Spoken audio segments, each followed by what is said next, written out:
Гора новостей на самом настоящем балу в честь весны. Здесь самые грациозные девушки и самые мужественные парни. О таком событии мы просто обязаны рассказать громко и эффектно. Детский морской центр имени контр-адмирала Бакаева мероприятие «Кадетская весна» проводит первый раз. Уже как 2 года он начал работать с 5 другими школами и периодически проводит разные мероприятия. Они бывают как военно-патриотические, так и творческие. Расскажи, как ваша школа получила первое место? Среди 10 пар нас выбрали как самых лучших, чтобы предоставить нашу школу, представить ее. Как ты считаешь, для чего кадету нужно уметь танцевать?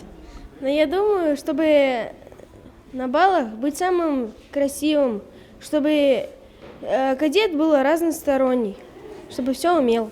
Как тебе идея такого мероприятия «Кадетская весна»? Я думаю, что это очень полезно для кадетов. Развивают творчество, фантазию.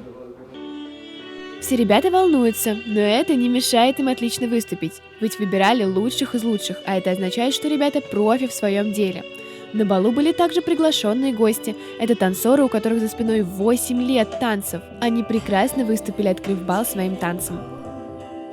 Как ты попала на это мероприятие «Кадетская весна»? В нашей школе выбрали наш класс, чтобы мы станцевали танец. Мы станцевали и выбрали только нас, нашу пару. Как проходила подготовка к этому мероприятию?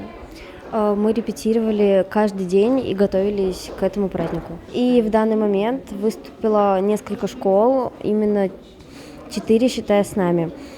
И, как по-моему, выступили мы лучше всех. Танцевали на балу представители 4 школ – 130, 88, 116 и 78. Призы получили все ребята. Их разделили на 2 возрастные категории – старшую и среднюю. В старшей категории первое место заняла 78-я школа, а гран-при – 116-я. В средней категории же первое место взяла 130-я, а гран-при – 88-я. Ребятам дали за победу тяжеленные пакеты сладостей. Они были настолько огромные, что кадеты не смогли их удержать. Мы будто бы попали в 19 век. Здесь не только красота движения имеет значение, но и внешний вид танцоров. Яна Сайкина, Руслан Бекбаев специально для Горы новостей.